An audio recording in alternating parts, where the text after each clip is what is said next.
Welcome back, everyone. We are on the Dread Zone Gaming, and joining me today is Jay Corcor, a support I have casted for before and really looking forward to working with. So, Jay Corcor, how are you?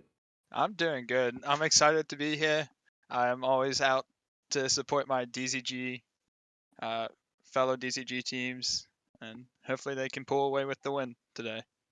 And how do you feel about their chances today, more importantly? Because this is my first time here with this league. It's my first time getting to see these guys. You obviously know a little bit more. So, how do you feel about their chances going into it? I really like the way that this DZG team plays. They seem very flexible. They have a lot of champs that they can put around in many places, and they always seem to find a way to get it done. Oh, that's a good sign. That's a good sign. We're jumping into draft straight away, though, and we're seeing a lot of very good bans. The dog has been banned. Ivor and Ash, Saya. Lee Sin was banned. I was dreading seeing a Lee Sin, but it has been banned, which is even better. But Seraphine for the first choice here for DZG. Is that a flex pick, or is that something that we're just going to see in that support role? I think it's very flexible for this team. It could go in really all three roles, but I assume uh, mainly the bot lane. And you're the Yeah, support, so you kind of know yeah. how it does in the support. Is it still good down there, or how do you feel about it? I think Seraphine's good if you have a as a support if you have a ball comp and you can just run around as five and taking objectives, Hmm. and the massive healing and shielding comes in with that. And when you have a Mundo on your side, nothing can really go wrong there, to be honest. Mundo healing plus Seraphine healing is going to be very hard to get through them. But on the other side, Maokai and Kaisa, a nice combo to start them off. It's a lot of CC lock up, and Kaisa will be able to dash around, make that space. And Yeah, you kind of want something with a bit of lockdown now that isn't so targeted like Seraphine. I know in the once you go below like maybe plat and that kind of area, you start to see like the likes of Malzahar being the options just to go straight into Kaisa. But they're going to opt into a Sivir. They're going to match that bot lane with a nice wave clear. And I yeah. believe were you with the Sivir in your game last week or against it? I was against it. The new Civet build with Duskblade and Airy seemed a little oppressive in lane. Shiv into all that. You can't really trade with them. You can't interact, and kind of neutralizes the Kai'Sa's ability to forward kill lane. Mm. So a lot of times it ends up just being farming against farming.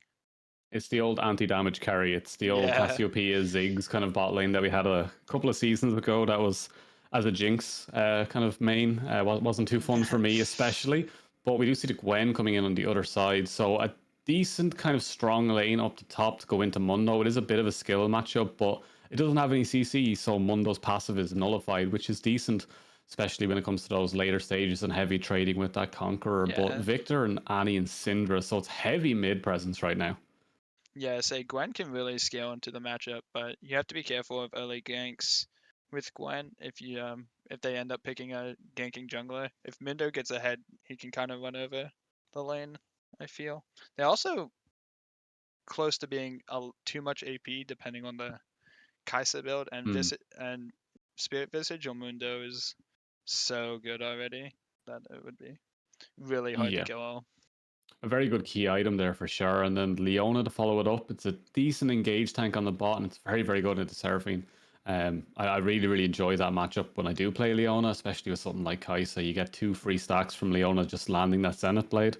But on the other side, I feel like they still need some sort of burst damage. I know the Sivir Airy Duskblade is strong, but they just need something that could go in and blow something up really quickly. And And Olaf Olaf would do Jungle, that. yeah, run straight at the back line. That could work.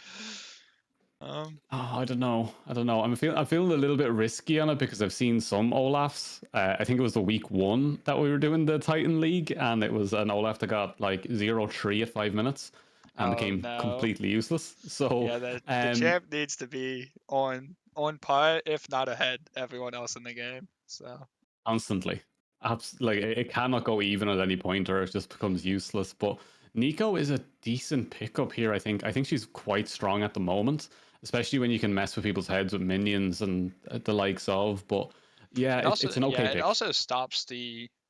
I always see Nico as more of a disengaged champ because it's hard to land your Pop Blossom without a good flank unless they are running straight into you, which is what TTM wants to do right now. Hmm. decent. It's a decent pickup, but what are they going to take into it with Syndra being taken off the board? There's not really many control mages left, bar Oriana, and they're kind of missing Yeah. damage there. But Trist being the last pick Yeah, I into think they Nico, needed to. though. They needed to go AD, and I think that's probably their most comfortable. So it can win the lane. You just have to be careful. If you get snagged by a root, you just eat so much health. Yeah, I'm not too sure on the Trist. If I'm not sure about champ pools, of course, we don't know how deep these champ pools go. They could just be small puddles.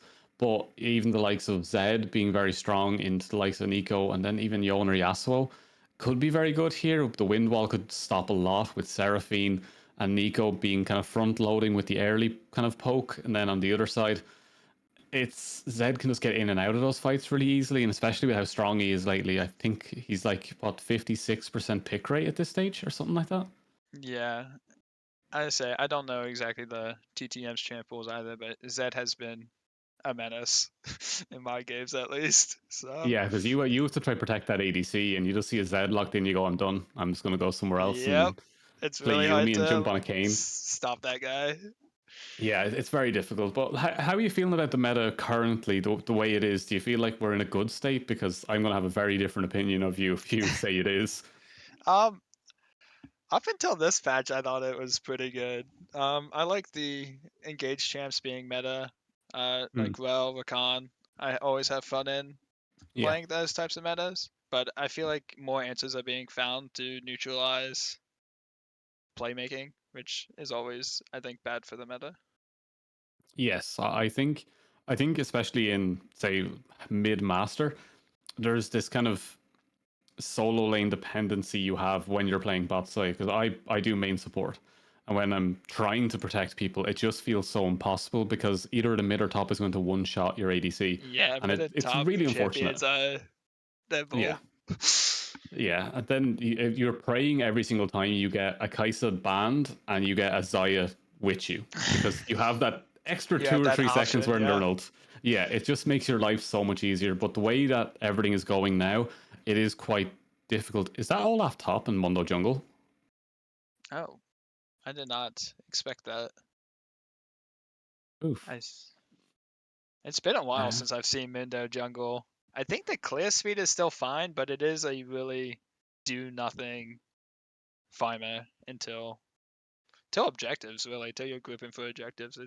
It's very low there's gank an old setup. meme in my brain of the preseason Mundo. There was one preseason, I think it was like season 8 or season 9, where Mundo became a jungler like within the preseason patch, and he had like an 80% win rate. He was just unkillable for the entire course of it, and it was really really fun. If you had it, if you didn't, it was just impossible. And I have a strange feeling with the elo that we're in. Junglers kind of have this mad ability to just pick up random kills. If Mundo can get to that stage where he's unkillable, it's kind of just Kai'Sa that can kill him later on, right? Yeah, it gets really tough. Tristana has a lot of upfront burst. Even if this Kaisa goes AP, I think it's actually impossible for them to kill Mindo if he's ahead. Um, but we'll see. Say Kraken Kaisa, I think would have to be the move here if I was. I'm If just you were scared of. coaching and you were in their ear, Yeah, you'd be saying AD Kai'Sa. That's yeah, all you can build here. yeah. Kraken is just kind of the only way you can deal with that with Mindo. I And what feel. about supportive junglers here? Would you be going for the kind of even Shroud Maokai kind of style, or would you want that demonic? I think you can go support. I think you have a lot of damage. It's just mostly magic. So Hmm. if amping damage is fine, I think getting a Knight's Vow even would be good, but Leona might as well. To prevent Olaf from just destroying one of your carries and making the fight a 4v5, keeping someone alive longer could be very helpful. I think I think TTM really has to go for these picks though. A straight 5v5 seems really tough into DZG's comp. Hmm. I'm liking where you're thinking with this one, but I have to get your pre-match predictions. And I know we're on a certain channel, but you can be honest here. Which draft would you be more comfortable in? I'm more comfortable. I'm more comfortable with DZG's comp still. I say it is a little bit of a slow comp, Hmm. and but once you get to that stage where you are 5v5, it seems really tough to lose. I think As long Seraphine as has you great lines as well. yeah, exactly. I think that's the main point I'm kind of coming across with that one. With Olaf and Mundo running in, it's very easy just to fire the ult with them and use it as like a secondary CC with them. But on the other side, solo lanes could go awry very quickly, right? Yeah, that's what I'm worried about the most. Is if they get ahead on TTM, they can kind of run over the game. But I think DZG is good enough to outlast the part of the game that they would lose. You think they're comfortable enough to be able to run this one? How do you feel about the bot lane matchups here? Because obviously, as the support main that you are, what are you kind of looking at here to kind of take over that lane? Is it the Leona's going to be able to make the difference here, or is Seraphine going to be able to keep that Kai'Sa at bay? I think the Seraphine and Sivir will feel pretty safe, but I like the abilities for the Kai'Sa Leona lane. They can get push at certain points once, especially once Kai'Sa has Shiv. Hmm. That Leona can be free to move around. Like I think it would be really smart of TTM to try to take an 8-minute Herald fight with Leona moving up. Leona is always going to be more useful than Seraphine on her own, and I think your topside matchups are good enough to fight that, like spiking around that 8 to 10 minute mark. So if they can use Leona to snowball other places, I think is more profitable than just trying to kill Siva Seraphine, because that is hard. That is hard to do until 6 maybe. If you have Maokai and Leona 6, that's when you could maybe look. But you would need to blow flashes too. Yeah, I'm just looking over the champ pools here, and I'm not seeing a lot of Sivir coming out from Photography Raptor.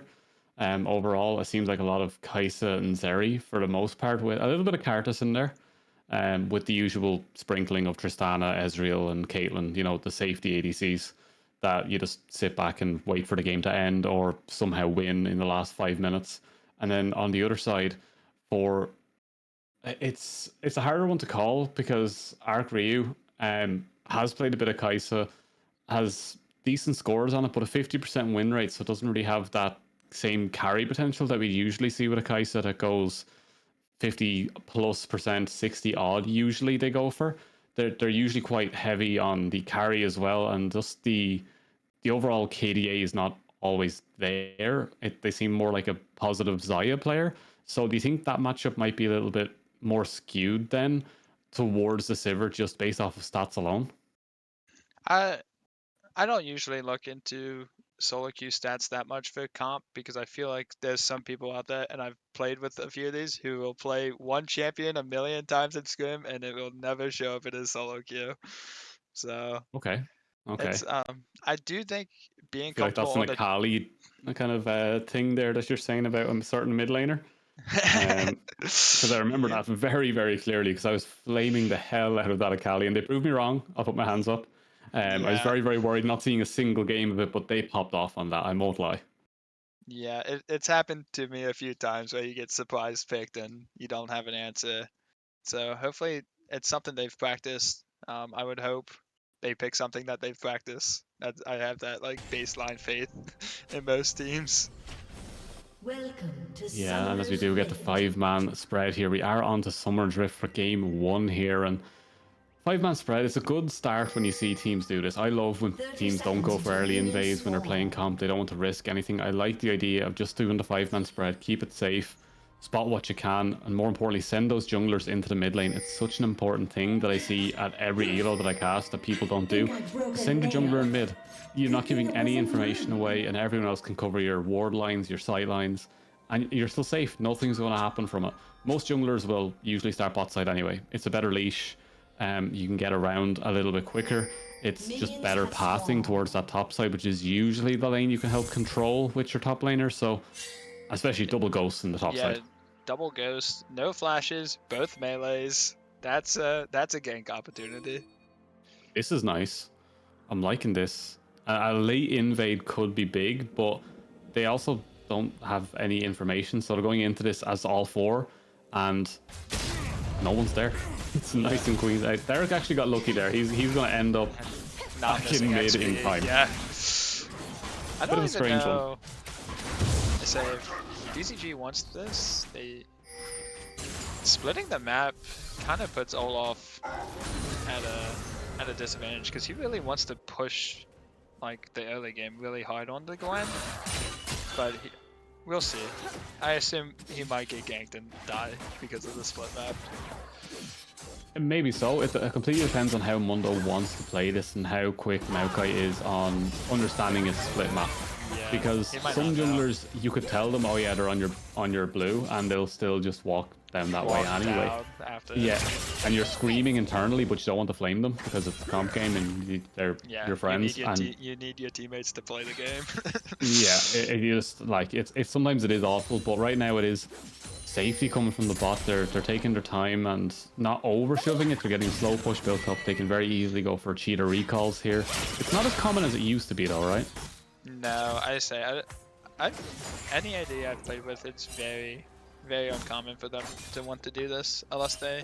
A lot of times my ADs start call anyway, like the Simmer, so you usually would back for that. And since he already has it, it's not usually worth. I usually, if I see them start call, I'll get them to cheater recall for Adorans. And I'll roam mid as Rakan, and I'll just leave. Listen like that. That's crazy. Yeah, like at certain levels, like when you get up to GM, like they'll just listen to you because if they don't, you're gonna throw their lane on purpose. Like it's so tilted up there. I need to front in my solo queue 80 carries more. I got you. Yeah, it's just overly talk to them and they'll eventually respond. But it comes down to a gank already from Maokai. It's gonna be a nice one, and that's gonna land as well. It might be a bit of a troll flash coming through because more flashes can follow. They will get the slow. They will get the stun. It will be first blood to Maokai though. Probably not the best recipient of that. I also think that's perfectly fine. The 3 flashes for support is always kind of sus in my mind. So, it's an advantage though. It is. But it looks like it could be an all-in on top. Of Spread Them Cheeks has that Conqueror proc. He wants to chase this down. Ghost was also procced by Pinaholic, but choosing not to pop his own just takes the advantage and leaves it at that. But look at the clear difference between the junglers. Yeah, Mundo is breezing through this clear. SA Maokai didn't know he was split on, so he got that gank off, which is good. He really needed. If that gank doesn't work, he is out of the game for the next 5 to 10 minutes. But yeah, very far behind, and it will be a ward placed by Mundo early because he's expecting Maokai to try and get something going around that mid side, so we will ward that while Derek will ward the other. So a little bit of communication coming out there from Technics and Derek just to cover each other's backs. Yeah, DZG doing really well tracking the jungler. It's always easier to track the jungler if you start their buff. So also when they kill your bot lane. Yeah.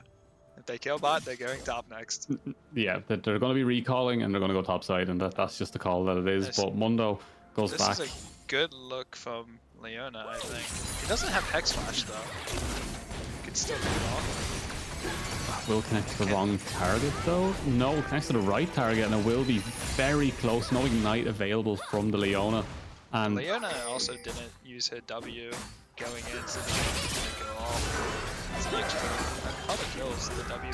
Spread Them Cheeks. It does have the advantage now though. Will just run this down. He misses one axe though, and he's not going to go back for it. He just has the auto damage and will get up a kill for himself. Solo Bolo in the top side, and that Olaf could be your winning lane now.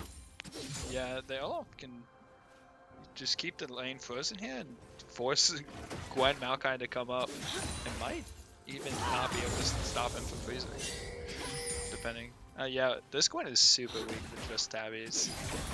And TP burned as well, so this gives Olaf time to cull this wave a little bit and TP back themselves with a much better buy. Already on the double longsword, so they're very comfortable now in this top side, and I think that's kind of an indictment now on the Gwen that they need to be careful and not step forward because Olaf will run you down, and especially with that ult available. But there's a pink in that bush you didn't need to sweep, but regardless, we're watching the Maokai. The ult isn't available, only level 4 here, and they can't really step up for this. They walk away safe. Get a good recall here too, 43 CS, that's usually around enough to get your noon quiver. Or your, noon quiver. Which is always the preferable buy for ADs. And what do we do about the lane state now? Because top is not in the best of positions. Top is still missing minion after minion. And then we maybe go to the can mid. Derek is kind of controlling that very well. Tristana not having pressure in that lane, which is kind of what you want on the Tristana. You want to be constantly hitting those towers with bombs, with satchels, making sure it's going down low. And right now, just does not have the pressure. And bot side, they're doing well, of course, the Kai'Sa and Leona, but that first kill did go to Maokai, so they didn't get all that gold. Just a little bit more experience, and they need to be forcing something with that. And right now, they can't. get his huge buy on this back. And Gwen's ghost is back up, so she is safe for the time being. But as soon as that's Technics down, is stealing red currently as well. yeah. This top side of the map is running over the game right now. Jungle top. Yeah, Technics has so much pressure knowing that Olaf is that far ahead. It will be a late back for Olaf, so if a fight does break out, he won't be the strongest he could be, but it will just be Mundo escaping after taking 2 camps away. He's going to wrap back around. There's no way he goes for Raptors here, right? He might Oh, fight that's him. illegal. Technics, that's illegal. You can't do that. He goes in, he's going to try and Level burst down the 7. Maokai. Flash is available, but not used by the Maokai. The tree stays safe there, but Technics is owning this map right now. And Olaf's now getting placed. That was smart of Olaf to cancel his recall. Once. Big charm coming through and a nice follow. Still though, not enough. Not enough, yeah. 6s to 5s. Actually, really weird to go in there. They are able to walk away. Looks like they might. Yeah, they're starting drag with this bot push. Really hard to outpush the Sivir. Olaf choosing not to TP here either by the looks of things, saving it. It's a bit of a weird time to save it when there's no bot side pressure is needed. Yeah. I say everything's going to plan for DZG, so flashes are back up for their bot lane now, so even a Maokai gank is less. And less for Sivir ult. sure. It's Yep. so underrated how it can get you out of these situations, let's be honest. Right. A little bit insane. But yeah, Sivir's starting to get to that stage now where wave clear just comes a little bit easier. Leona, without that level 6, doesn't have that pressure just to drop the ult and try and force something. We'll be getting 6 fairly soon, but the bot lane heavily in favor of the Sivir. Mid lane, Nico doing quite well. For some reason the score for Nico isn't showing up for us. It's just blank. There it is. It comes back. That's like magic. I And say a lot of weird things happen with Spectator and her clones. yeah, it's a very, very strange champion, and I don't know why Riot never updid that. The ult from Gwen, that's... To wave clear, that feels bad. That feels really bad. Yeah, And that was a and freeze he gets- attempted to be broken, and it just didn't And work. it's still frozen, and he's still gonna get ran down. Oh no. Okay, so Gwen's in dire straits. Gwen really needs help. Yeah, I'm really surprised Maokai has not been up here since like the first phase. It needed to He happen. tried to get up there, and Mundo was in his No, jungle. Yeah, yeah. Very good coordination from DZG, Technics, and Spread working together to keep each other safe in their aggression. Look at the gold lead building though. Like, That's it's 2k, and it's everyone has a kill a piece. No towers have been taken. A couple of plates have been taken, but it's still such a massive mounting gold lead constantly. Like, look at the top side alone. It's just over a k. Jungle 5. Jungle, yeah, counter jungling. They're gonna get. They say they got the dragon as well. They're gonna get this herald. It looks like mid's not here yet. Yeah, they won't have the timing on that. There'll be no prio coming from the mid. They might be able to make it there eventually, but I it don't think you should want go to fight down. with this. Yeah, don't fight with this Gwen. This Gwen is very weak. Just a blasting wand. It's... Well, even look at the stack difference between the two junglers. I know the 2 level difference is another thing we have to keep an eye on, but Maokai just hit 7. But that is an all-in coming through. It's going to be a nice charm to follow it up, as Sivir is definitely getting the damage down, but can they keep it up before Maokai, or for Price to finish this one off? There will be a trade back. It will, but it should be a second one as well, but Kaidi is going to try and follow this one up. It should be... That's not the timing you want for... You should always take the bomb anyway, and then use your spell shield just for added, you know, tilt overall, because it breaks Tristana's heart. I was watching Maokai pathing there, and Maokai stopped, took 2 hits on Raptors, and then decided to walk. It's like, just start running, get there as fast as you can, because that could have been a big turnaround for them. But kill a piece. One for one bot. You kill support for 18. Still with, I think. Killing the support doesn't matter, guys. I swear. You can tell that I've been playing a hell of a lot of support, because I was like, in my mind I was screaming like, Maokai, why aren't you coming here? Why are you fighting the wolves? It's like, you just get down here, please. Like, my ADC turbo sprinted it. Get down here. But Kai'Sa did well to get the kill in the end. It goes 1 for 1. It gets them something, but we see double statics coming out on that bot side, and it breaks my heart to still see this item in the game.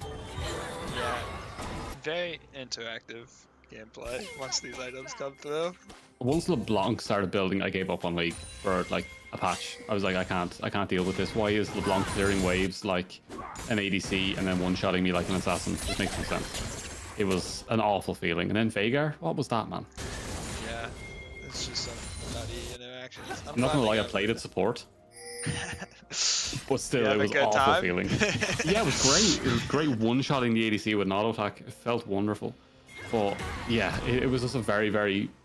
I think that was probably the worst patch we've had in a while. But we do see another engage coming through. It's actually ready for this one. The charm not available for the Seraphine. They have to step back, but they won't be able to. That should be another free kill going over as Kai'Sa's starting to scale. The flash comes through. Sivir should be able to survive, so has to dodge that W that will follow them through. And Mundo wants this fight. He's going to go for this. Ghosts in, ready to take this one. They're not landing onto Sivir, but they will get the kill regardless. No Heartsteel stack picked up, but he should be able to chase down this Leona to pick up 1 for himself. Might not get the kill, but at least you get the Heartsteel stack, right? Yeah, this window is starting to get really strong. Very farmed up. That was a good play by TTM to look. You want to finish this jungle item. Yeah, just jungle. It's a siege, Mundo. Oh, they're headbutting towers and you win the game. It's going to be very, very tough for them to deal with this Mundo in the later stages with the lack of damage that they currently have. When that mid game comes through, we do see the demonic coming through for Maokai. We might see a little bit more damage there, but overall right now, Kai'Sa having 1 item, 3 and 2 and 1 is a good scoreline, but we can't tell if it's going to be strong against the Mundo later on, because it will be a free Drake going over. They're going to chase this one down. We do see the Olaf running down top as well. Doesn't quite land the axe, and it will be Pinaholic escaping from that one, but it's going to be an AP Kai'Sa. Yeah, it's going to be an AP Kai'Sa, so the only AD damage is Tristana, who's all up front first. I think this Mindo and Olaf will reach unkillable stages once they get 2 of the 3 items. Yeah, that Kraken Slayer, I think it was a good call on your part to call it out. I think it's the right choice here. We do see another engaged Leona once again bullying down that Seraphine, but Photography Raptor is ready to fight this one. He's going to take out the Kai'Sa for sure. The Leona also low. The Static Shift won't be able to finish that one off. It's a little bit too much, and Pinaholic trying to get something, but here comes Mundo, that monster that we were talking about, waiting for his Heartsteel stack, but it won't be given to him. Nico will be taking that one away, and that would be an SS ping from me. Just saying. They keep killing the Seraphine. They are still losing the game though. It's Maokai has something to say. He wants to try and take this one, but he's not getting onto that Sivir, and that's the second SS ping we're going to see. Is that on the bingo card? I do not know, but it is. It seems TTM is getting a little tilted. You don't make plays by yourself as jungler into double carries on a tank. Yeah, it's Red team's turret A little has been desperation. it's desperation, but it's a lack of team communication as well, because someone has to say you can't take that. Someone has to be watching the map, because when people start falling behind, they start making weird decisions. Someone else has to call it too. Someone else has to be there and be ready for it and be like, yeah, bro, you can't take that, just let it go. You know, someone has to keep an eye on that. Usually it is the support kind of being that second voice in everyone's head that's kind of watching the whole map. Yeah, has more time to pan around. Yeah, because you're just doing ward lines and making sure everyone's safe, and you're standing near someone constantly, but you're able to pan around and have a look. And seeing your jungler go in like that, you'll be in the rear going, just let the tower go, bro, it's fine. Don't worry about it, we'll get something later on. little things like that can help your team get to that next level of, yeah, he's right, I'm playing stupid, I'm panicking a little bit because I'm behind. And you would be in this game because Mundo's putting on a clinic. 156 to 87. What is it? Might- 2-level leads. It got We might get a both Flame Rift Heralds. Horizon. Yeah. Yeah, Second like Herald spawning. 2 Drakes, 1 Herald, 1 tower by himself in bot. He got first tower. He's been Gonna get everywhere. this, yeah. He's done everything he's supposed to. The 6 camp clears, still in season. He got more than that. He got the top Yeah, side as well, and then got all second 9. reset, he got the top side. He's been clearing both sides of the jungle and getting all the objectives. So very, very strong. We see the goal lead coming through now from our wonderful producer there. 2.4. That's absurd numbers. It's absurd numbers. That's like Tank an entire versus team's tank goals lead. matchup. It's a tank versus tank, guys. Yeah, one's a bigger tank though. Like one's a Tiger tank and one's like Thomas the Tank Engine. You know, it's a little bit different. But yeah, it's very, very tough now for the Maokai to try to get something done on this map. What would be your call here? User behind a sizable chunk of gold. You wouldn't know exactly, but you know you're behind. What would your call be? Is it try force a team fight with the team that you have, or are you going to sit back and look for a pick? I think you have to. I think you trail someone in a side lane. I think the Tristana is probably the best person to trail. If you follow the Tristana, put jungle and support like in fog of vision, and hopefully catch someone on the side before looking for anything else. I think looking mid is really hard because Siva and Seraphina are going to be way too safe to really pull that play off. At least while they have sums, like if you can find a way to get their sums. But otherwise, I would try to look for a pick on the side lane. Could be ADC and the mid thinking about who's going to get this red, but he doesn't even have it completed yet, so it doesn't go to anyone. It was close though, he's nearly there. He just finished it on that one, so he won't be able to give over any reds, but with this Drake spawning now, the next 25 seconds, this could be the fight to end it all, or to bring them back into it. Yeah, I would not feel comfortable taking this fight if I was TTM. They're gonna get pushed in and then have no vision to walk. Unless Technics. Mundo will step up. That's the minion difference. The Miko straight in and onto the back 4-man stone. And Technics is just going to run down that Kaisa as well. Leona will fall to the Sivir. Technics too strong, too tanky. Pinaholic is going to try and get that ult down. 1,000 cuts, but you can't cut down the big purple monster that is Mundo. And the last one hits. That is it. And that is the ace coming through at 20 minutes. Rift Herald being spawned in the bot. This is a solo QFF. Yeah, this is a good. You don't scale better than Sivir for sure too. It feels really bad. Kaisa didn't have to go against a Mundo, maybe. Yeah. But the way that Mundo ran them down, it's so hard. I say this is just one of those games where they didn't do enough information level 1 to know that the map got split, and so your game becomes really. But they really spotted them in the river unpredictable. ward. There was a ward in the river catching the bot lane coming back the way. Yeah, so that information should have been crossed. Yeah, someone had to communicate, hey, they're starting the bot. And it seems like that information wasn't communicated, and Maokai didn't know how to react. So it became really tough for him to play the game. Yeah, Also, so right now, the top matchup did not. I think you had to be top side to keep one safe. Gwen was one of the ones I was worried about in my head that could take over the game. It is one of those champions that kind of goes even in lane or takes maybe 1 or 2 kills and then joins a team fight and everything dies. And no one understands how, but it's just all of those multi-percentage hitting constantly, and it just rips through people. And it would have been very, very good into the Mundo, but that flexibility to drop the Mundo into the jungle. I'm not sure there's a lot of junglers around currently that play Mundo jungle, but it looks very comfortable for Technics, and they probably thought, yeah, it's Mundo top, we'll take Gwen into this, that's fine, etc. And it just opened up that top side. Spread looks very, very comfortable on Olaf. And when you just take stock of the game as a whole, 10k goal lead at 20 minutes. They've got 3 Drakes, 5 towers, they got 12 Rift Heralds. They haven't quite cracked the actual base yet, but they look so comfortable right now. Yeah, they're setting up the ban. As soon as someone dies on TTM, they're going to be looking for it. And I think it's possible Olaf just gets this inhib. And someone dies. The Yeah. jungler. The one person you don't want to die when Baron just spawns and the team is this far ahead. I've always thought of Baron as a bit of a win more objective.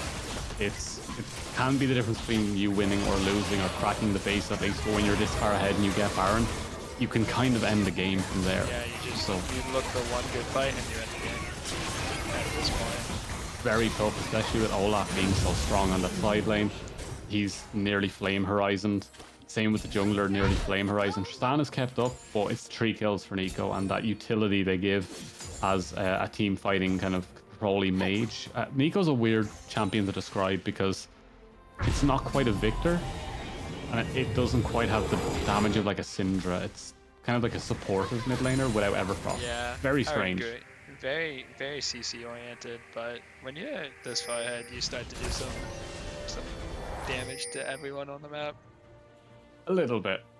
I'm still a bigger fan of just Lissandra in general. I just think it's a much better champion. Like that's my kind of dream comp in my head. It's like Sejuani I Lissandra, see. and then just circles on circles constantly. It just in my mind that's how League should be played. Big circle ults that have game-changing properties. And I don't want to really play this too much, but Maokai does manage to survive just a little bit there. Does burn a lot to escape flash, ult, and W onto a minion. All that's been used. They have Baron minions mid now, so it should be an easy push. Yeah, they get this tower in their face. Olaf is pushing up bot. Technics is not actually Derek. Huge flash by Derek. Straight in onto the back of that one, as we do see Sivers ricochets ripping through the team, and we do see another mid laner fall to that ADC. And what can you say? They played the game exceptionally well. I Need Water Please is the only one to die more than once, and they are 90% of the team's death. They spent a lot of resources every time they kill. So it really came down to a good draft by DZG, being able to flex their champs around, get a good matchup for top, get a good matchup for jungle, and just played it really smart from the level 1. Yeah, so what can we say about draft? What do we need to change in those drafts? What's the biggest issue? You need a winning lane somewhere. I think. Like their bot was possibly a win condition, but I think DCG's plan to neutralize it with the Seraphine is it's really hard to break that unless you start to have like a pushing mid as well. Nico's just one of those champs that is surprisingly strong in lane, so it's hard to move your mid laner out. But I don't know. I just think DZG's draft was really good rather than TTM needing. It seemed like DZG knew what TTM was going to play, and they got a good draft around that. And especially the Olaf Mundo, that confused us even in the draft. That little swap really changed things up, and then we have the likes of the Nico in the mid lane doing very, very well at containing that Tristana. It is one of those picks. I'm not the biggest fan of Nico into Trist, but it has such a good line. So if Tristana jumps in, you just throw that E straight away and just keep them there, step back, use your clone, play it smart, play it safe, and it'll always go well for you. But it all came down to that jungler. Technics was just everywhere they needed to be. Every single moment of the game, they were one step ahead. Yeah, huge props to Technics in that game. Yeah, I remember with this. I'm going back over the pathing in my head, where it's like you started on their bot side, took all of your jungle, and then you got the recall in, was ahead about 300 gold or so. Got back onto the rift, took your entire jungle, got one gank off, I think, and then got into their top side, stole their top side, left for free, got scuttle on the way back out, re-cleared your jungle, and then got 2 kills. So it was just constantly you turning around the map and picking up everything. Very efficient pathing. Knowing when all the camps would be up, going But to they their always camps had when they're prio in spawning. their lanes. That was the other thing. They always had prio. They always knew exactly where their laners were and how close they were to them. But yeah, we're going to cut to a very, very quick break before we jump into game 2. So please don't go anywhere. We'll be right back with game 2 between the DZG, Elysium, and TTM Titans.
And we're back. That was very, very quick, but we are back into draft immediately.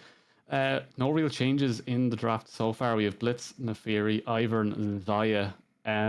I kind of don't want to see a Mundo again. I kind of like to see that go, but how do you feel about it?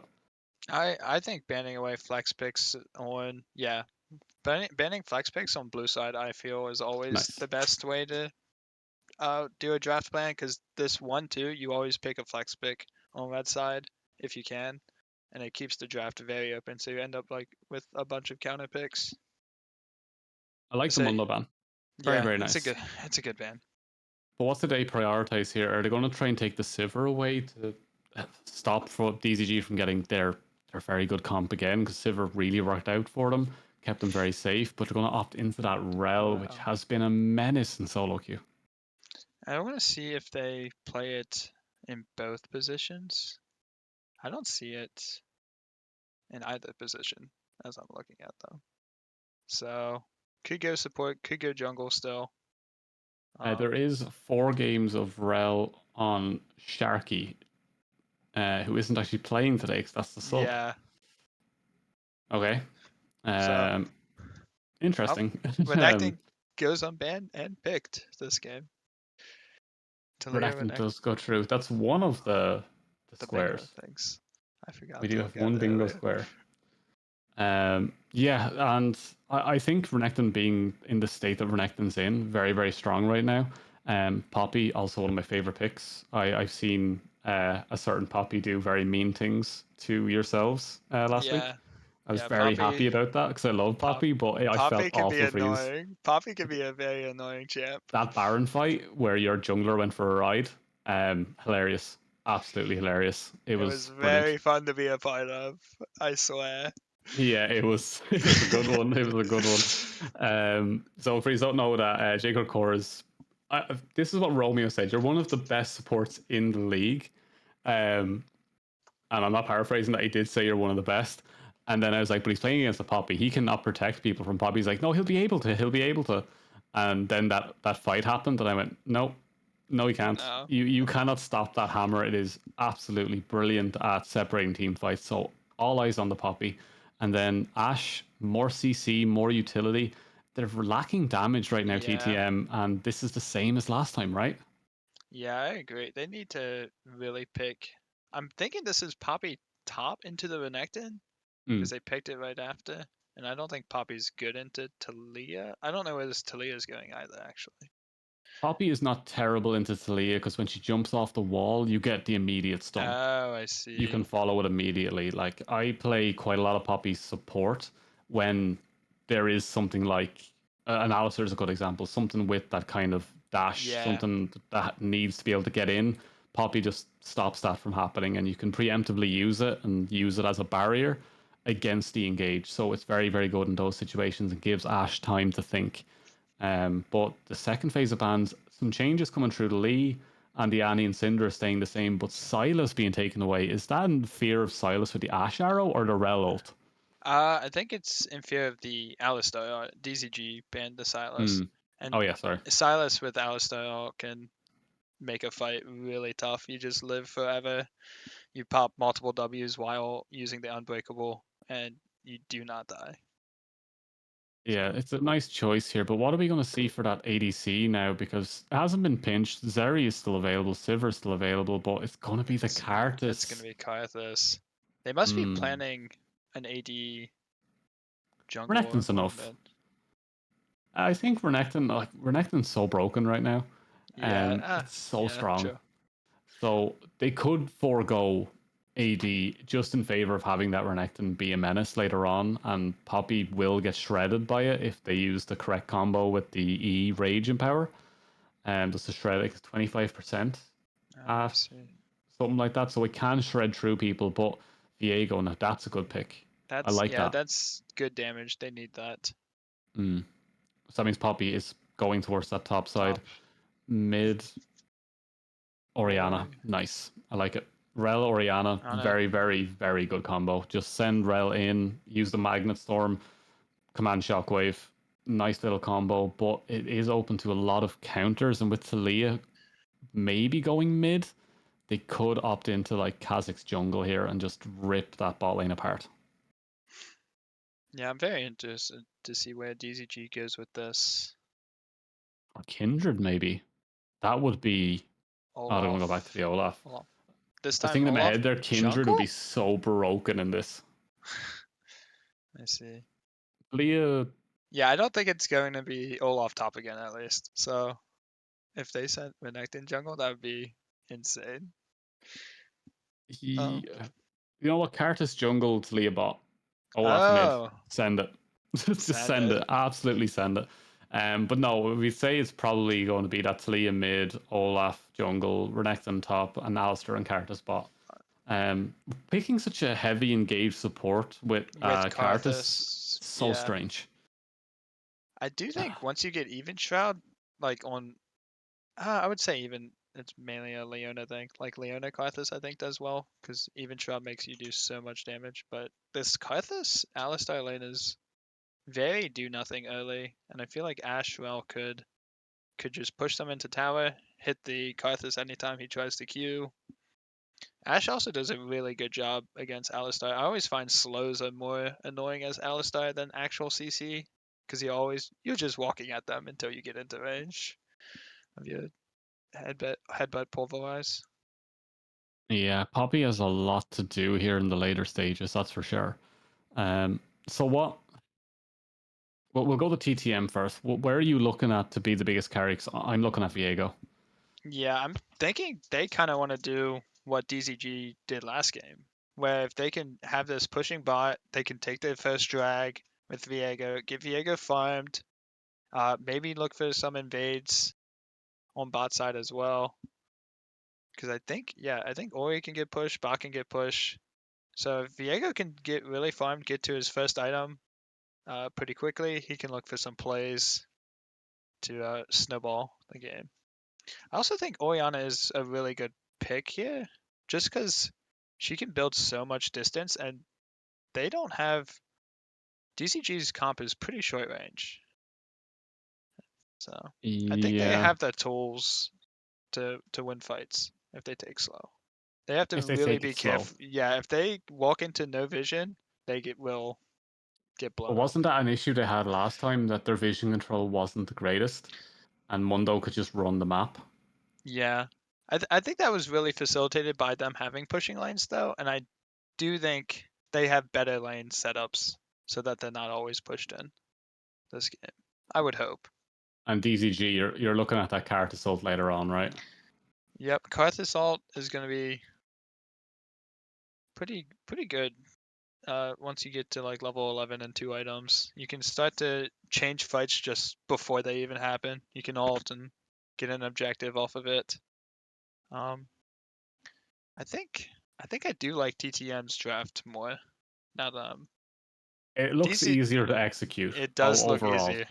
Yeah. I like easy to execute comps. I like comps that you go in and go, well, we start with Nashult, and then we send in the horse, and then we send in the ball, and then Viego jumps in. It's very, very easy to say one after the other, but you have to make those situations happen. You can't be expecting them to line up with, oh, it's going to be their Kartus in the front line. You still need to get the right setup, the right vision control to help you get into those positions.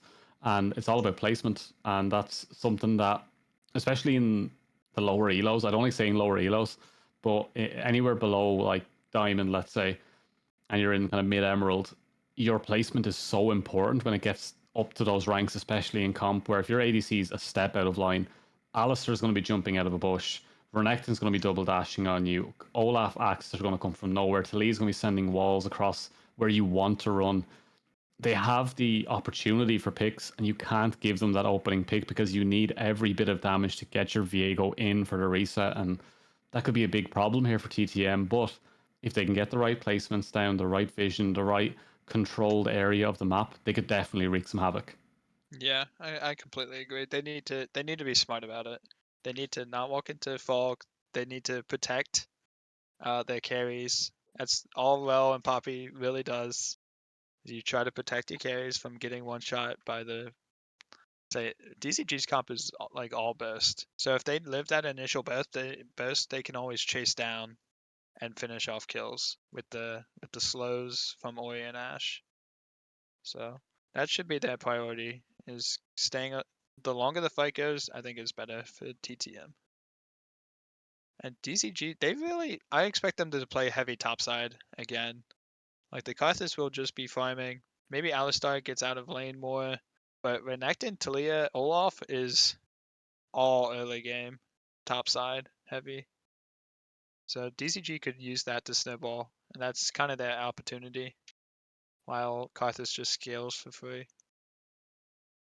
I would like to see some early pressure in the top side from both junglers this time. So we saw it was kind of left on an island, which is also great. But I think Poppy and Renekton getting one of those ahead allows them to continue that run in the top side, because Renekton can just take over games, and if you can give him that edge in the lane, get him an assist or a kill, or make the Poppy lose a wave, even that little bit of an XP difference means an all in.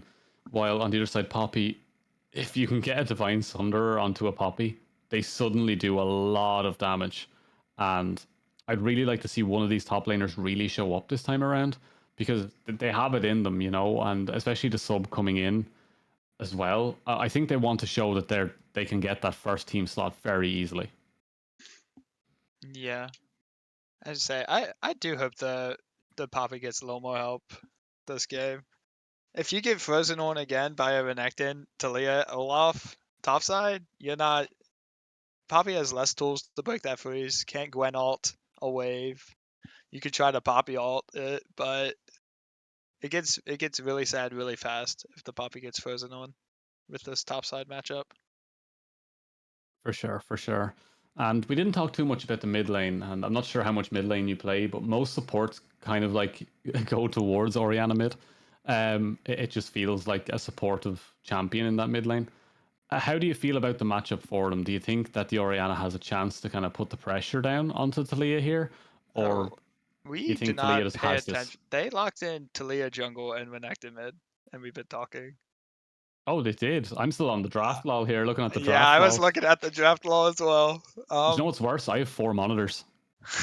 I only have one, but I we have the do what we stream do. up above me, just to keep an eye on the stream and see if anyone's in the chat shouting at us and telling us stuff. I have the two multi op.ggs open. I have the Discord open, and then I have the Discord pop out for the actual stream that we can watch it on. So like I have all of these, and then I had the draft lol over the actual Discord stream. So I was like looking away at this, going through all the picks with my little pen, drawing out the matchups in my head. Epic Pen is the coach's best friend. I was drawing everything on it. And now I'm just like, I should have been looking at that. But Renekton mid changes a lot, actually. I think Yeah, that's going to get bullied. I think so too. I think this gives them the mid push even more than I thought they were going to already have it. They really, it is all off top again. It's okay. So they're really trying to kill this Orianna, would be my guess. Talia and Renekton is a good combo together, so you kind of want to path towards that. And they're probably just hoping Olaf does what he did last game. Though I think Poppy can survive Olaf a little more. And they will spot out this invade as well. Derek will be able to stop that one in his tracks. And a big shout out to our producer. That's the fastest I've ever seen a producer get set up on a stream, including the zoom out and getting all the plates up and getting time controls. Very, very quick. Very well done. Alyssa's very good. I appreciate it. Yeah, that was incredible. I'm gonna have to go tell Lucan from Titan that he's gonna get fired now in about a week. But yeah, He's resetting on a ward. Okay, he makes it out safe. He might not have time to go get his sweeper now, though. yeah, I'm thinking maybe, just maybe, Viego will start on the opposite side and Technics on the Talia. I hate playing against Talia jungles because their damage is absurd early on. And their wave, the way they can get through the minions and the creeps and just clear so fast, and that bonus movement speed makes it really, really hard for people to deal with it. It's just too fast of a champion, but with that deep ward, they'll know exactly where Viego's starting. DZG seems to be really prepared on level 1s. The level 1 last game was really good, getting good vision on this one as well. They got a ward on both sides. Oh no, that's a blue one to see if they were getting split. So at least TTM realizes their mistake from last game. Orianna taking a chunk of damage from minions. They're having to pot early, while that Thorn shield will allow Renekton to stay fairly healthy after that trade. Step back.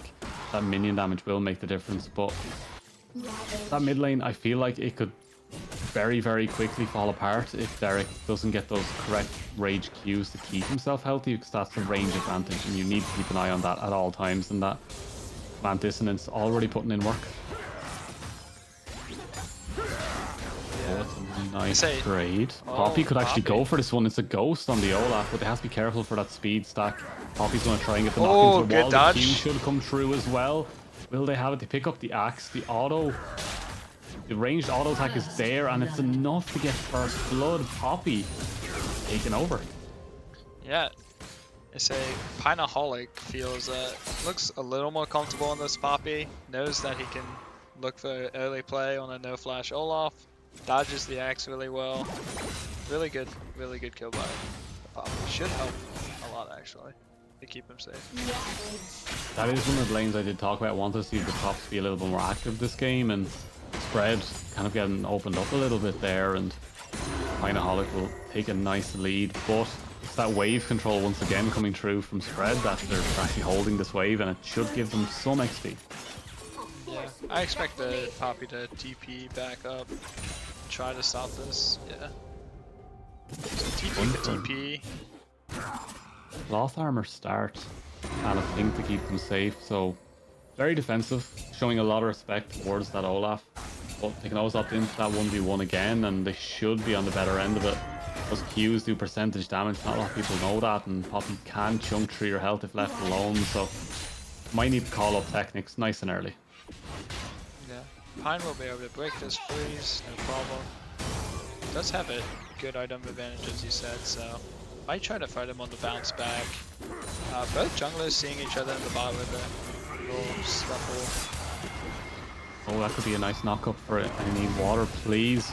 We might be able to get something out of this. Well, the crash down will come through and send them back, but Diego in the area, so is Talia. Talia will get found out, and it will be Dallas for falling for free there. We do see Pinaholic opting into this fight once again. There'll be more slows coming out, but it's both sides of the map. There is fighting happening, and it's an earlier roam down from the Viego to help push that Talia off, but Flash was burned. Yeah, really good flash Q by the well to chase. That is the thing about playing against Ashe, especially if you don't have... I don't think TTM realized they don't have kill threat with Karthus early. It's really hard to actually get a kill before you run out of mana, like he did there. And so unless you're really sure you go for a kill, if you go in against Ashe, you usually don't get to leave. Another... Oh, it's such a nice combo coming through, but it's not enough to finish off the Olaf. Pinaholic will be thinking about this, because one more E and they have the flash, so E into that turret Q and flash straight back out and you have it. But very nice headbutt coming through from I Need Water Please, but that trade back from the Ashe, the slows are debilitating at this stage. But Technics, just auto, just auto! It. Oh, that's... He thought he could get the kill and walk away. I think you never walk... Yeah. That would drive me wrong as a supporting comp. Like, you bought that pink so early and you didn't put it down, and then you ate dust for it. I don't want to stop that. Yeah, very clutch shield from spread. Perfect timed. Baited the Poppy in. Yeah, Poppy comes in. Just managed to survive spread, done very, very well there. We did see the stopped recall as well coming through. So they can very easily freeze this up now, make them lose a couple of waves, or they can force it in and get a better back for themselves. Depends on what they want to do here, but a nice invade coming through. Derek's going to try and stop this one, has the flash available, opting not to use it even though he has flash advantage, and he knows that the Alistar is in range. Priority is there for them, and this is one of the things we have to talk about. If you're going to invade, like you got invaded last game, you need to know your prio situations, because that wasn't even jungler intervention. That was 2 lanes. Yeah, you didn't have push in either, and you walk into the jungler. It's a dangerous situation. I think DZG is kind of feeling a bit better after that. Now they'll be able to track where Viego is, keeps them almost safe. Good look from Technics here.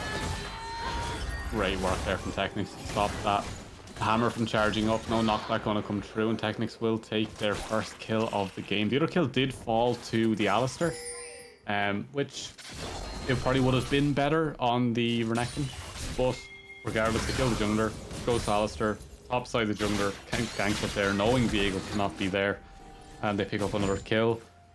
It's a small lead, but this is how it happened last time. It was 1 kill, 2 kills, into a Drake, into a tower, into Mundo suddenly being 4-0 and just running down the game. So all eyes now on Technics to further this lead, knowing they have a flash advantage over the Viego. Akaza can't get much out of it, and DZG, they're looking good. A couple of falters in the early game, but I have to say they're playing well. Yeah, so they're doing a good job. So after the first couple of hiccups where they Poppy got the solo kill, Olaf is going to care less and less about Poppy damage. I say, yeah, Technics was able to buy the Dark Seal before that gank too, so he's already sitting on 3 stacks. Just always want to try to get that stacked up for the It's like a huge ticking gold time value. bomb, that Dark Seal, when it comes to like Elise, Talia, Diana. You see them pick up a Dark Seal and they get like 2, 3, 4 stacks. You're like, oh no, here it comes. And then suddenly it's the Magi's triple item Talia coming out of the jungle. But Derek doing decently well in this matchup now in the mid lane. He's even up in CS. That's not something I expected to see with the likes of the Orianna mid. Oh, the wall goes down. Flashed Good. very well, very well. Yeah, Respect. very good flash.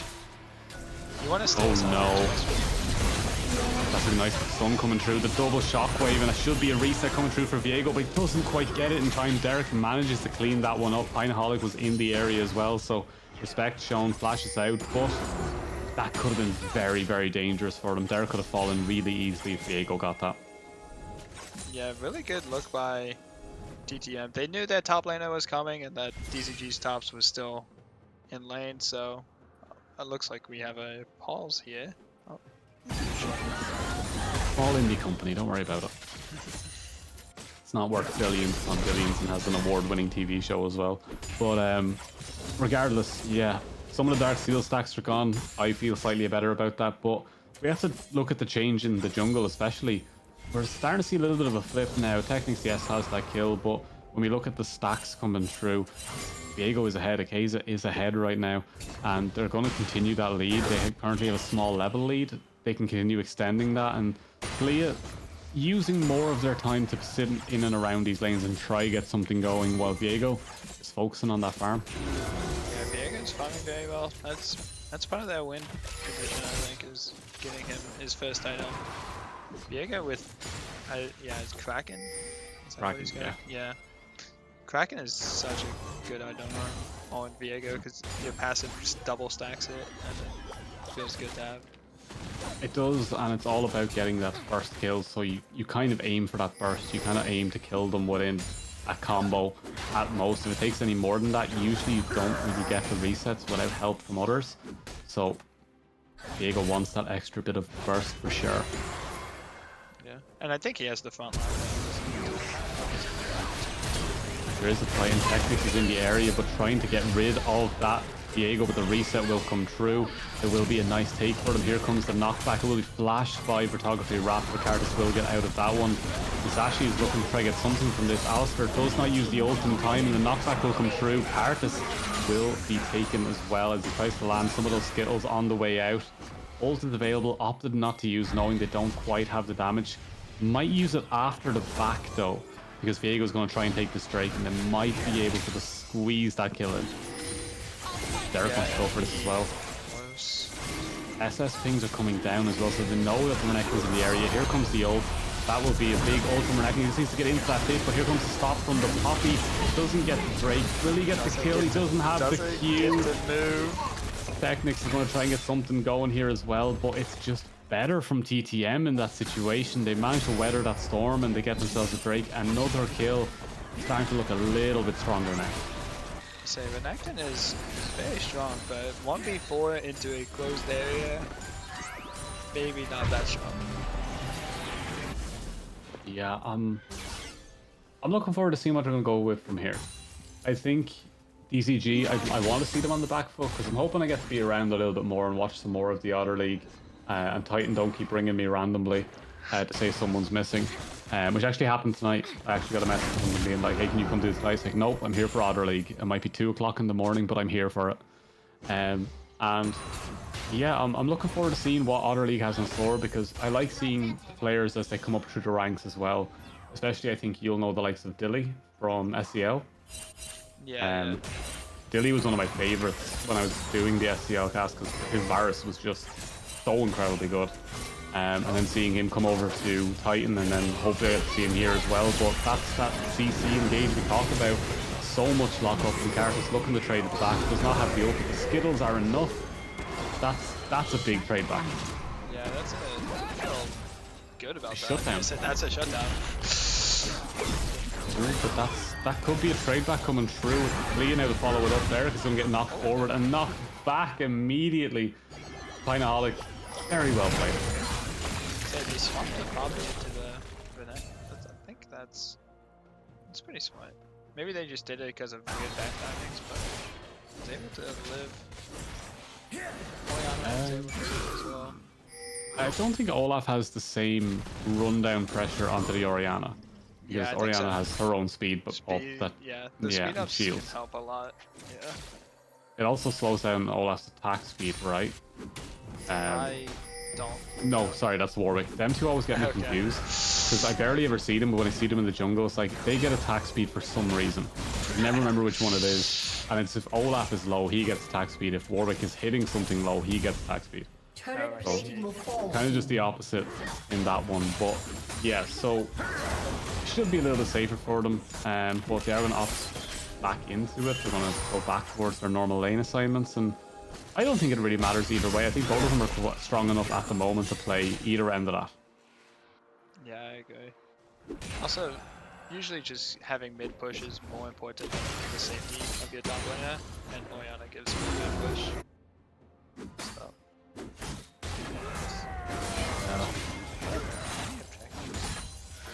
The next hero will be spawning, yeah. 20 seconds. 20 seconds on next hero. It looks like yeah, took a reset to that towards that. Same with Talia.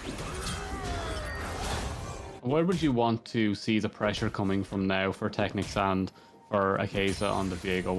Where would you be telling them to go if you were the IGL in this game? I say you really want to fight with the Ashe, I think, still on TTM side. Even though the Herald is spawning, maybe you should try to swap Ashe into mid so that they can use fight. Technics, yeah, you always want to look towards Renekton. You'll always get a flash or you'll get a kill if Renekton has like the old Nidalee Renekton combo that everyone hated in Worlds that time. It's just a free knockup. And say they got always flash now. Renekton has flash, that's a flash stun into kill. Poppy just about has the TP up, so they could try for something here on this. The Sunfire has been completed, the TP is coming in, they want this fight. The Ash Arrow is also travelling up from the bot side. We will see it connect directly onto that Olaf. He should be able to just ult it, but he's opting not to. They will try to trade it back, but Pinaholic is healthy, but they do get the shutdown onto the Viego, the most important target, as the cat also does fall, or Kai'B does fall. It looked like a C to me there for a second. Is it a C or an E? Type cat Kai'B. It is a cat. It is the cat. I was right first time. We're sticking with the cat now. But they're also going to dive onto this rel. They won't be able to follow it up fully, but they will actually. Technics will use the ult for support, and this is what you said last time. It's a bit too much for the support to be used here, right? Yeah. I mean, an ult is less than usually a flash. I don't mind using the ults for support, but it does give them a good timing on this Draggy now, since this would be the timing that TTM would be able to take this dragon off the resets of DZG, but since it is you're missing your support, you're less sure of being able to walk into this river. It looks like they're still gonna go for it, but it will be slower, and so that gives time for TPs to come in. Flash from the Cartus used already, so Cartus needs to walk into this one, won't be able to flash into this one. The Drake will fall immediately. A nice a good slow coming flank. through, and here comes Olaf, but no ult available. Will be picking over just now. Will be trying to go in for this one. Derek stepping up, but can't fully step in. And now it's again a little bit worrying. That command shockwave coming through, and Cartus is very low. But she can't stand in the Cartus passive. Here comes the ult. Here comes the boom as it lands, and it will chunk out the rest of the remaining members. The Olaf ult. The axe is coming through, the damage coming through, and it all falls apart. They were doing so well. As we have a freeze frame, we can see 4 members strong sprinting at this tiny Yordle. It's a little bit unfair. Yeah, this is one of those things that happens a lot in Viego comps, I feel, is you get the first kill, and then you think you can just run over the fight, even if you're running into a choke, if you're running into multiple people. But if your first kill is Cartus, you can't step into it. Yeah, people get really cocky once they get a reset, and they tried to rush that fight, but the Rel went in too far. Viego and Poppy tried to follow, and Ori and Ash just can't hit anyone besides frontline. So you have to take the fight as slow as possible as TTM, and not throw the fight back by chasing too far. Yeah, and look at them just clearing the enemy jungle. It will just be Viego walking into his jungle, trying to find something, and won't be able to get anything from that. We do see a clear wall coming up in just a couple of seconds. They could lock down this Poppy, who does have the hammer, does miss it though, now stuck between a rock and the rest of the lane, and it will just be very, very easy for them to pick this one up. Shut down on the other side, though. Viego does manage to take out the Olaf, and it's now Derek in a 1 versus 2. You will be able to get the stun, you will be able to get one of the kills. It's just him versus the horse, and I think Crocodiles win that. I think so too. Crocodile takes 2, nice and easy. I wonder if Crocodile actually be able to beat a horse. I think so. I don't think there's much of a crossover in the wild between horses and crocodiles. They are not natural enemies. Well, like maybe in Florida or something. Oh, I don't know. America's a weird place, man. Yeah, I don't think there's many horses in Florida though. That would be my guess. See, I'm from Ireland, so yeah, we have horses but not crocodiles. It's a completely different story over here. It's but the that's opposite a nice situation. Cartus does fall. You can't fight in that ult though. Please this time step away from it, as Alistair will be able to keep you locked up into those Skittles.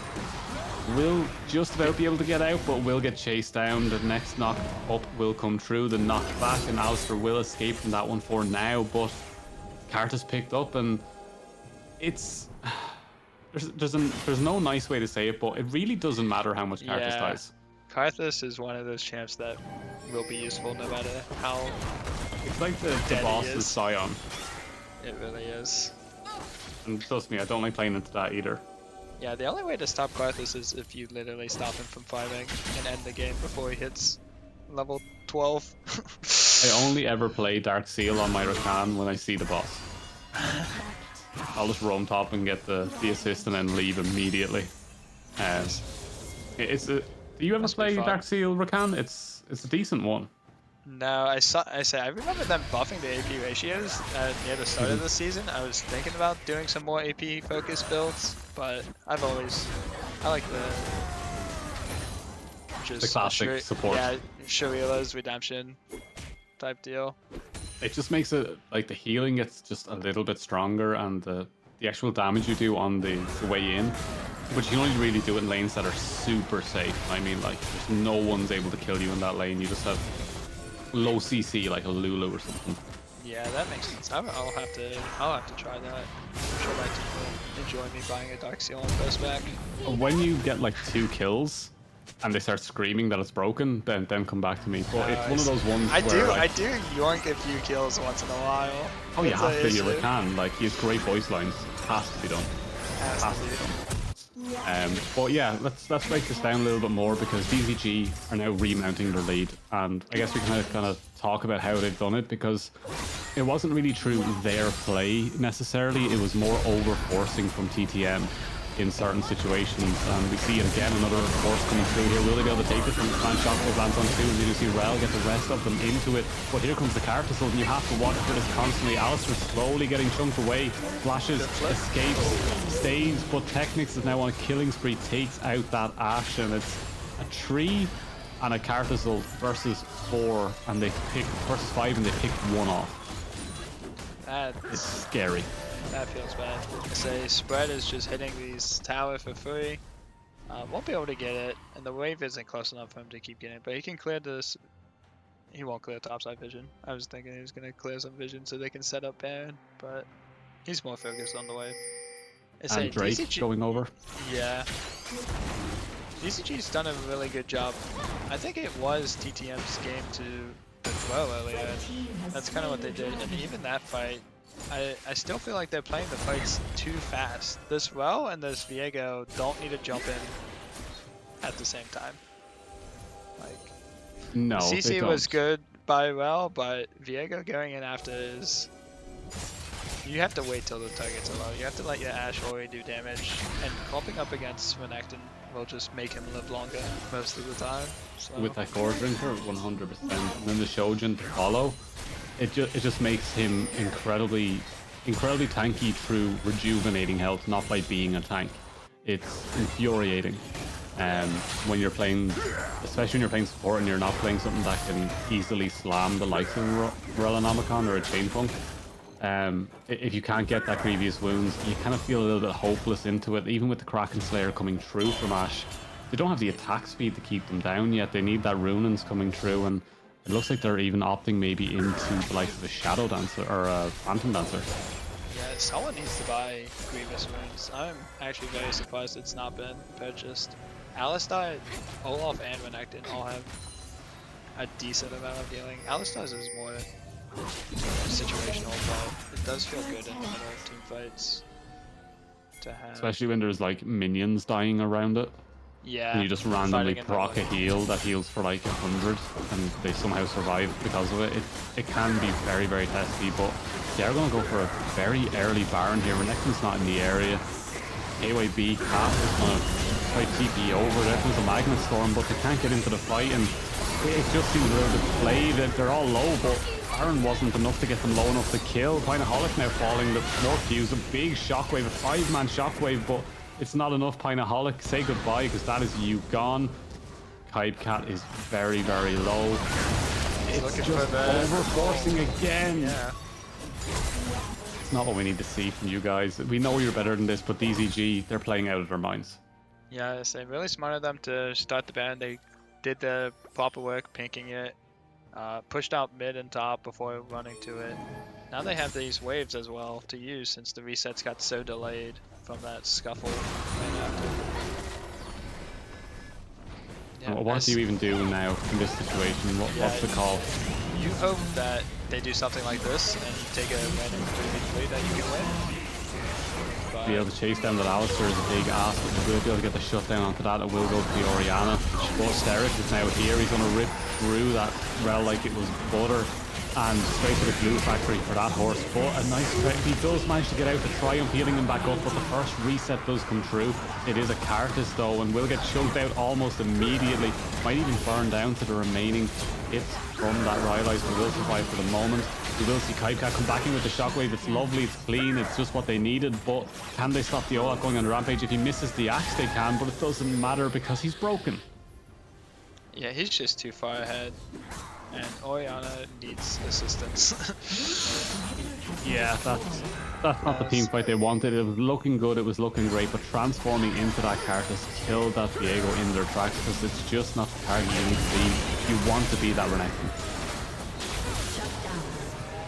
Yeah, At least they get Olaf. Yeah, if they get Olaf on the back end, he needs to swap out of Glytha's body as fast as possible. Every time he gets it, you can Yeah, use it's it. so squishy. Use it for the healing and dip. Like, get the slowdown. Just throw down the slow field and then just immediately ult onto it and just break that gap a little bit more. But we do see Drake coming up in a minute. It's 3.5 to the Baron, so we might not even see another Baron in this one because once again we're kind of encroaching that 10k gold lead, and it's just going to keep getting closer. They keep over-forcing in some of these fights with these weird flanks that they look good to start, but they turn so quickly, DZG, that you can't really deal with it. And there's the flash, and that rel is blue. Yeah, that rel is dead again. On a solo mission. Trying to get vision, not really vision worth getting. And you No, don't it's not worth get your to life. keep it. Yep. And you don't get to keep it anyway. Yeah, it's a little bit troll. It's one of the cases where you just set up a ward line within safety. As you do see, Tidecat is now going to get shut down. There will be Talia coming through for that. The first one comes through, follows up. You do see a Carcassol over the top. Derek trying to survive that shielding and everything else that they have. This Derek is going to keep them very, very healthy. But Dogfear after forced to use Sonny to stay alive in this one. Alistair there, the knockback comes through and Archery forced to heal. No flash available. The first hit comes through and Rylite will start to slow them down. Leandries will slowly chip away at their health, but another tower falls. They managed to get a kill onto Oriana. They started off with a rel pick. They're now once again clearing out the jungle of Viego. They cannot get farmed. They cannot stay in these fights. And it's very, very tough. Yeah, it's gonna keep getting tough if they don't try to slow down. They need to stop looking for these fights. They need to set up just a pocket of vision that they can control, and then hopefully someone runs into it, you get a free kill, and then you can kind of go from there. But they're just gonna be able to push every wave until the next Baron spawns, and try to use that to end the game. What I will say for TTM is they're looking better this game around, as they do that Rel too deep in the jungle, but regardless, it looks better this time around. They have better answers for the level 1s, they had better opportunities to stay in the game, and just a couple of bad decisions that sent them awry, and that's a big ult being used to not land on anyone. Derek is now in the front line trying to deal with 4 members. Diego is trying to escape with that Heartbreaker, the Shadow. Shockwave lands and just eliminates some health bars, but is it enough? No, it is not, as a double comes through. Tartus with the ult gets the next level of chip. It's just too much damage from too many sources, and they just don't have the answers. Yeah, that looks like it'll be game. You should be able to just push in up mid. Say, that fight, they looked like they were actually trying to play slow. So, they learned what they needed to do, just 10 minutes too late, unfortunately. Yeah, they tried to get the front to back, but I think the unsung hero here for TTM, Oriana with those shockwaves, has been absolutely stellar. They went for a more maybe traditional comp with a bit heavier focus on that ADC role, because Arc Ryu looks very, very strong. Put a Sejuani in there and put them on a hyper carry. That could have been a very nice combo for them if they just had a bit of splash damage coming out from the Ashe.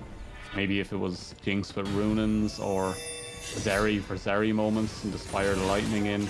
Something like that with a Sejuani, and those shockwaves would really start hitting.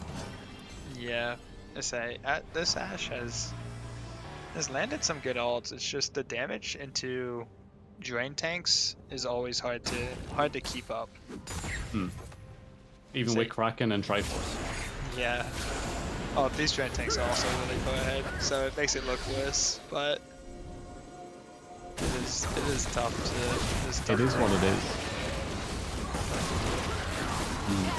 I don't know, I feel like they have a good execution here, it's just they're not in the right positions game-wise, with the gold lead being the way it is, and how well DZG are playing it.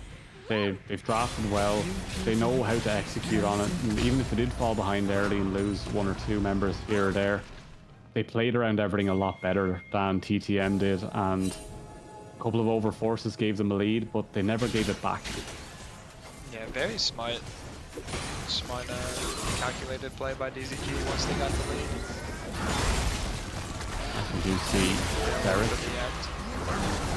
a lot used there to stop Eric's engagement. He was just flashing stun that copy. The knockback comes through, but it will be a nice and easy fight for them, as that Renekton is just too tanky. They're diving just by the Nexus, trying to keep them at bay. We do see the Carcassol come through and do another decent tick of damage.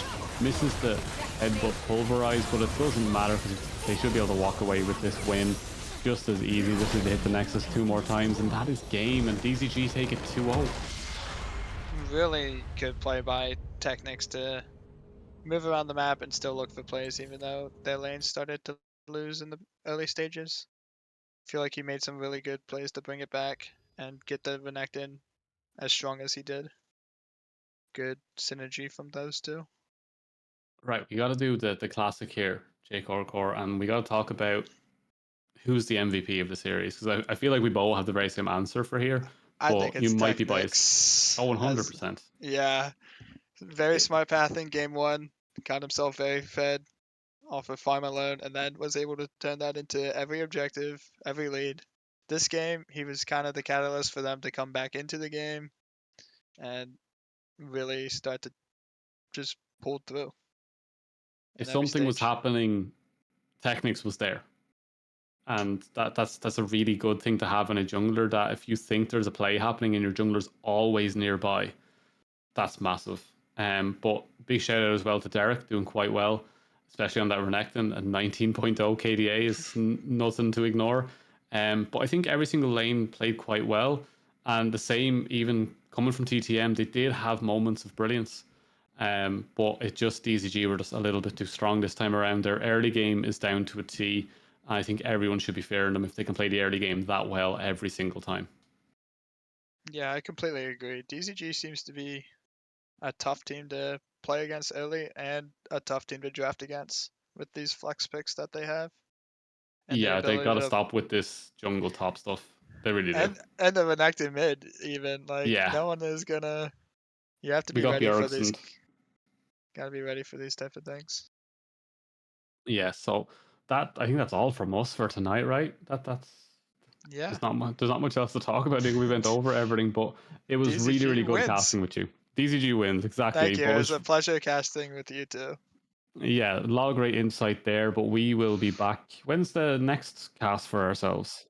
Tomorrow is our next one, and I'm not sure what time that is because I work in a different time zone, so I'm not even going to attempt to say what time it is because I will get it wrong. But it was great having you all, and we'll see y'all soon.